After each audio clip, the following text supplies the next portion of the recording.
যা দেখে খুশির হাওয়া বইতে শুরু করে কালিয়াচক ও সুজাপুর এলাকায়। কারণ এই দুটি এলাকায় ফ্লাইওভার নির্মাণ হলে দীর্ঘদিনের যানজট সমস্যা থেকে মুক্তি পাওয়ার পাশাপাশি আকছার ঘটে চলা পথ দুর্ঘটনার হাত থেকে রক্ষা পাবেন সাধারণ মানুষ।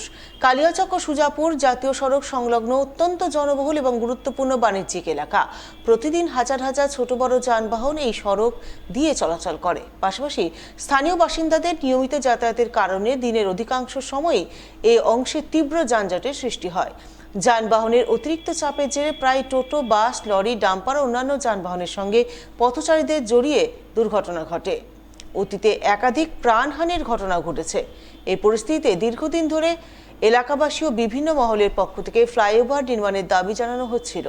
জাতীয় সড়ক কর্তৃপক্ষ সূত্রে জানা গিয়েছে, প্রস্তাবিত পরিকল্পনা অনুযায়ী কালিয়াচকের সুলতানগঞ্জ মোড় থেকে বালিয়াডাঙ্গা পর্যন্ত এবং সুজাপুরের ডাঙ্গা স্ট্যান্ড থেকে হাতিমারি মাঠ পর্যন্ত জাতীয় সড়ক 12 নম্বরের উপর দুটি পৃথক ফ্লাইওভার নির্মাণ করা হবে। ফ্লাইওভার নির্মিত হলে যান চলাচল আরও স্বাভাবিক হবে এবং যানজট ও দুর্ঘটনার প্রবণতা অনেকটাই কমবে বলে আশা করা হচ্ছে। মঙ্গলবার প্রকল্পের প্রাথমিক সমীক্ষার অংশ হিসেবে জাতীয় সড়কের বিভিন্ন স্থানে জেসিবি মেশিনের সাহায্যে গর্ত করে মাটি পরীক্ষা করা হয়। পাশাপাশি বিভিন্ন স্থান থেকে মাটির নমুনা সংগ্রহ করে পরীক্ষার জন্য পাঠানো হয়েছে। এই পরীক্ষার ফলাফলের ভিত্তিতেই পরবর্তী পর্যায়ে প্রকল্প পরিকল্পনা ও নির্মাণ কার্য এগিয়ে যাওয়া হবে বলে সংশ্লিষ্ট সূত্রে জানা গেছে।